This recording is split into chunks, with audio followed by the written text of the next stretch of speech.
NBA debuts are always exciting. They're our first chance to finally see the top new talent take the NBA court. They have become some of the most special moments in NBA history.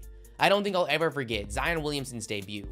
After being the most hyped up #1 pick in a very long time, he missed the first 44 games of the season, just creating an insane amount of hype for his first game, which would come against the San Antonio Spurs. He was on a minute restriction, so he only played in 18 minutes, but man was it a fun 18 minutes. He would turn into a player that we hadn't seen and still haven't seen. He put up 22 points, 7 rebounds and 3 assists, shooting 8 for 11 from the field, but the surprising part, and what had everyone going crazy, was the fact that he shot 4 for 4 from 3.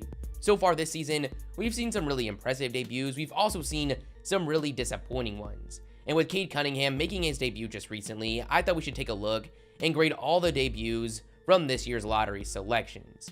If you guys like the content, smash the like button, smash the subscribe button. Let's aim for how many points Cade Cunningham has so far this season and get 2 likes on today's video, and let's get into this. Now we're going to go from order from the bottom to the top of the lottery. Keep in mind, we are going to be taking into consideration hype and expectations that come along with where these players were drafted. For example, we are going to be more critical of Cade Cunningham than a guy like Joshua Primo, but starting it off with the last pick of the lottery, we've got Moses Moody. Going into the draft, Moses Moody was one of my favorite prospects. I really thought it was a match made in heaven going to the Golden State Warriors with the 14th pick. I really expected him to find a way on the court immediately, given his high floor 3-and-D play style, but that really hasn't been the case. In his debut versus the Lakers, he only got 5 minutes, where he put up 2 points and 2 rebounds, shooting 1 for 3 from the field. For performances like this, we don't really have anything to grade. I'm just going to give him a B. There was really nothing to say positive or negative. Since then, we still haven't seen much from him. He hasn't taken the court for 2 of the last 5 games. In the games that he has played, it was for just 3 minutes, less than 1 minute, and actually 20 minutes of action in a blowout win versus the Thunder, where he scored just 6 points to go along with 3 rebounds. I really hope he's able to increase his role as the season goes on, but with the Warriors being 5-1 right now, they are looking to really make a run this season, so they're not going to feel any pressure to give these young guys minutes. So we might actually have to wait a while to see what they have in Moody. Then we've got the 13th pick, Chris Duarte, and if we're ranking these debuts, there's no question, he's at the top of the list. We did a whole video about him following his first game with all the crazy storylines surrounding it.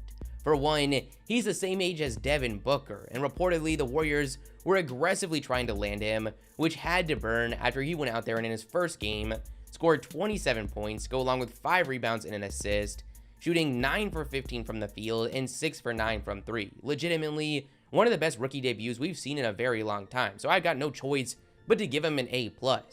Since then, while he's failed to exceed what he did in that first game, he's still having a great year and is a top contender for Rookie of the Year. He's averaging 18 points, 5 rebounds and 2 assists, shooting 39% from 3 on almost 7 attempts a game. Then we've got the 12th overall pick to the Spurs. Right after the oldest player in the draft, Chris Duarte, we've got the youngest player, Joshua Primo. There was nothing really to take from his debut. He only played in 5 minutes, where he scored 3 points on his only 3-point attempt. So I guess I'm just going to give him a B+. Since then, he's only played in 48 seconds, where he actually made his only attempt, but I don't think we're going to see much from him this season, as he's currently participating in the Spurs G League affiliate training camp. Then we've got the 11th overall pick to the Hornets, James Bouknight. I thought there was a decent opportunity available for Bouknight in Charlotte, but so far, that hasn't been the case. He didn't take the court till his second game, where he only played 1 minute, where the only box score he had was a singular rebound. Really nothing to say about that. I guess we're going to give him a B. Since then, he's only played for 47 seconds. This has been surprising, especially with Terry Rozier only playing 2 games. It appears all the backup backcourt minutes are going to be taken over by Ish Smith and Cody Martin as things stand right now. I was really high on him going into this season, so I hope this situation changes, but with the team being 5-2, I don't really feel like it will. Next up, we've got the 10th overall pick to the Grizzlies, Zaire Williams. I was surprised to see him go that high in the draft after a pretty underwhelming season at Stanford, so I really wasn't expecting much off the jump, but he's walked into a pretty decently sized role.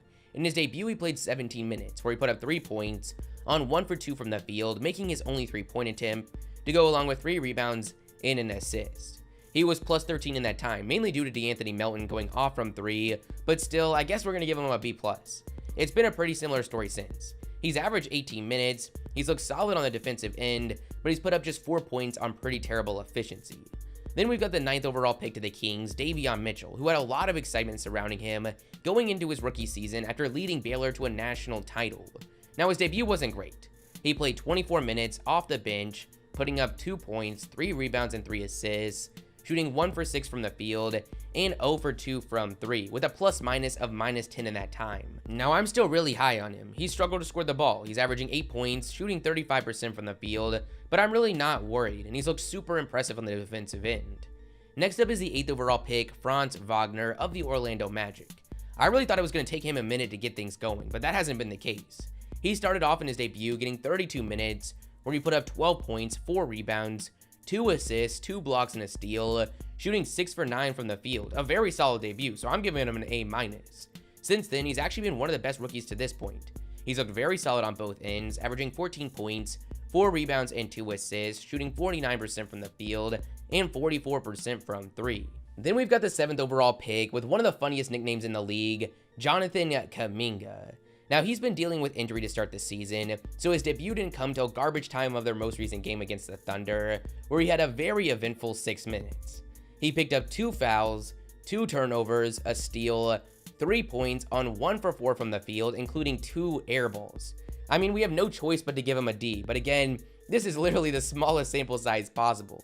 This isn't an indicator whatsoever what the rest of his career is going to look like. Steve Kerr addressed this debut saying he was obviously a little rusty, a little nervous out there, as you would expect. He hasn't practiced with our team for the last 3 weeks, for the most part, so he's kind of starting over, starting from scratch. He's a little behind. It's going to be interesting to see what his role looks like going forward, now with him ready to play. I think his defensive versatility could bring a lot to this team. The scoring, though, has a long ways to go. The 6th overall pick to the Thunder was none other than Australian TikToking legend Josh Giddey. Giddey started in his debut going against the Utah Jazz, a team I definitely wouldn't want to face to start my career. The team eased him in, having him off ball most of the game. He put up 4 points, 10 rebounds, and 3 assists, shooting 2 for 7 from the field. I would say that was a C+. Since then, he's been really impressive. He's taken over as the point guard, stuffing the box score, averaging 12 points, 5 rebounds, and 6 assists, shooting 47% from the field and 33% from 3. So far, I've been nothing but overly impressed, given he was made out to be this super raw prospect coming into the draft. The 5th overall pick to the Magic was Jalen Suggs. His debut came against the Spurs, where he put up 10 points, 1 rebound, 1 assist, and 3 turnovers, shooting 3 for 14 from the field and 1 for 6 from 3. Sadly, that has to be a D. Since then, while he's looked really impressive as a defender, and I'm not worried about him offensively in the long term, he's struggled to put the ball in the basket. He's averaging 13 points, but he's shooting just 30% from the field and 25% from 3, efficiency that would be nearly impossible for him to maintain. This has actually been pretty surprising. I really thought he was one of the more NBA-ready talents in this draft. Someone I didn't expect to be so productive immediately is the 4th overall pick to the Raptors, Scottie Barnes. Now, his debut wasn't all that great. He played 31 minutes with a plus-minus of -11 after putting up 12 points, 9 rebounds, 6 turnovers, and 5 personal fouls, shooting 5 for 13 from the field. I guess that's a C+, but since then, he's been extremely impressive. He's looked great on the defensive end, been the playmaker as advertised, and is averaging 18 points and 9 rebounds, shooting 55% from the field. I truly didn't know if Barnes would ever reach this volume, let alone to begin his rookie season. I really thought we were just hoping for Draymond Green, a guy that brings a ton to the court with his playmaking and defense, and in his prime, you're just hoping he's not a scoring liability. But that's not the case, and we really need to rethink his ceiling. If we redrafted tomorrow, I think you'd go inside the top 3.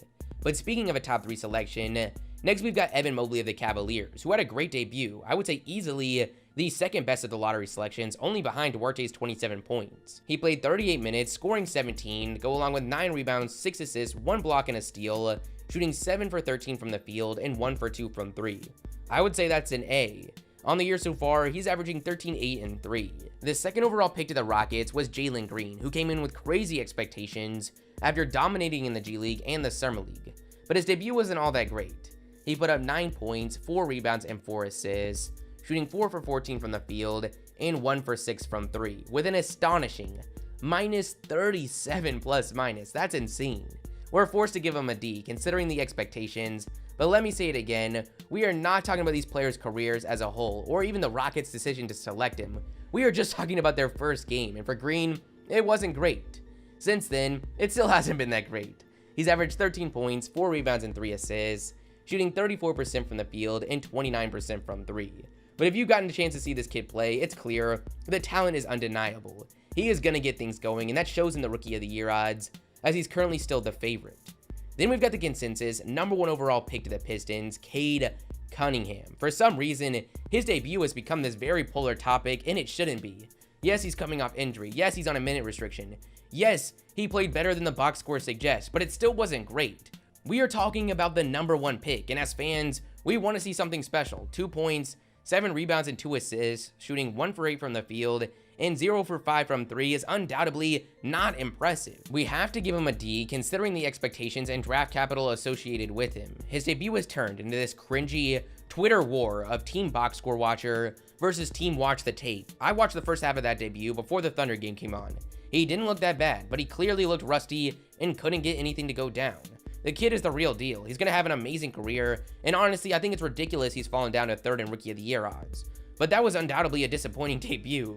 But that's the interview, guys. You guys some of your thoughts in the comments below. If you liked the video, smash the like button, smash the subscribe button, and I'll catch you guys next time. Peace.